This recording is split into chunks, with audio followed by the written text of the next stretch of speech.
Okay, so a really fun challenge, I would say, today. You know, fun, but at the same time, it makes you think, okay? We've decided to take a very sort of everyday dish, samp and beans, basically. You know, something that we probably have very often, but very seldom we think of it as something that you can really elevate.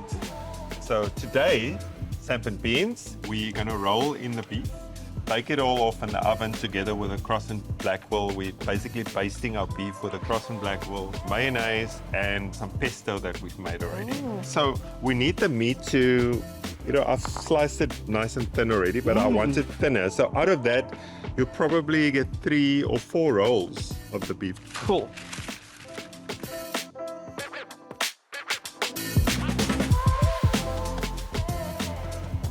This workout. Check it.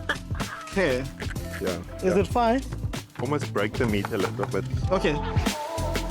This is my job, man. but not the paper. Chef, I think it's nicely pounded. Well done, Arthur. Good job.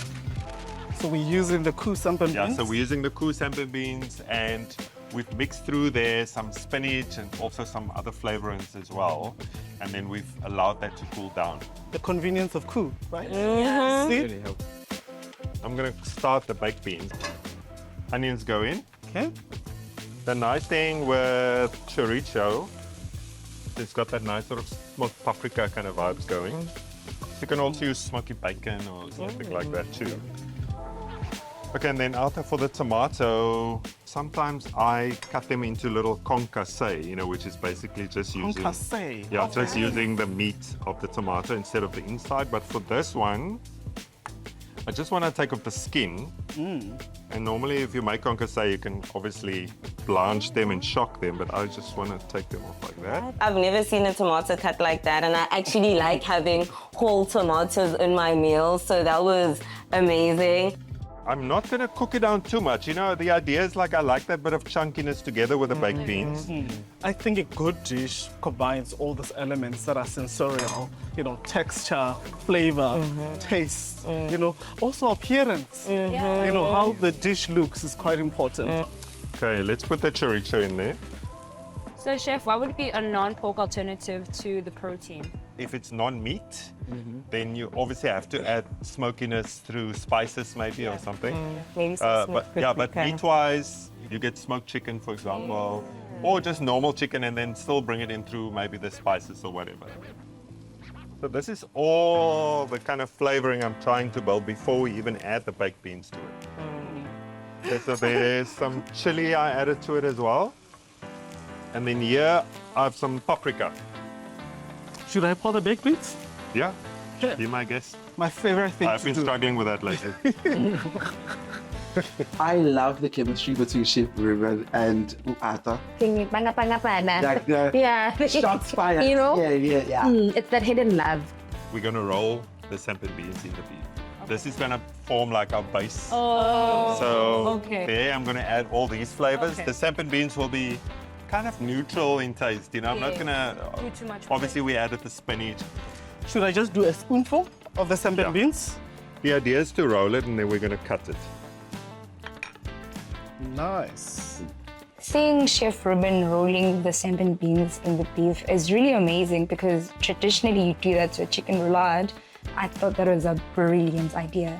So this is not like cream and then reduce it down. This is just to enrich it slightly, balance all those flavors, and that's it basically. Okay, so just some salt and pepper in here.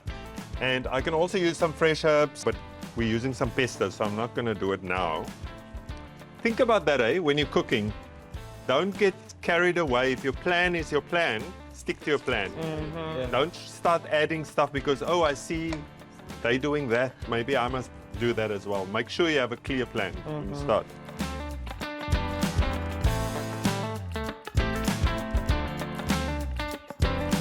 Arthur, we're going to mix some Crosse Blackwell, the mayonnaise. Make my With- mwah.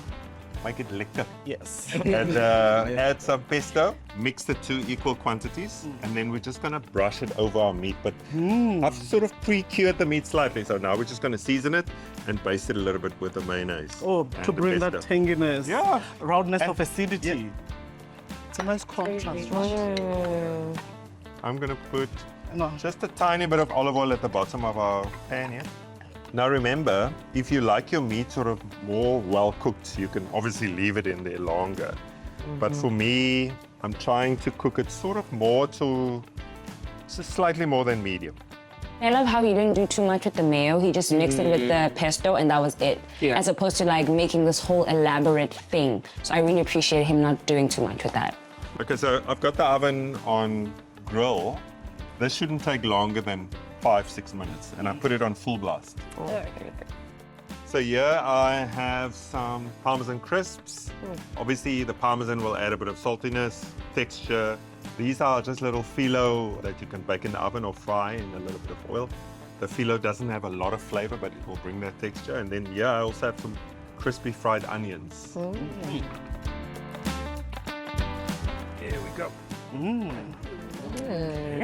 And the green is still there. Oh, I love that. Color is still there. Okay, I think let's plate up. Are you going sharing style? This is sharing plates, yeah, of course.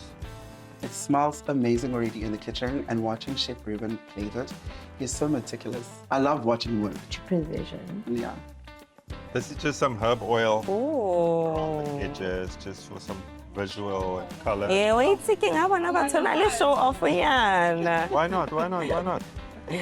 Crispy onions will add more texture. The paprika, I'm not adding too much. You know the nice thing about the meat, especially Arthur, is also that you don't really need a lot of meat for this.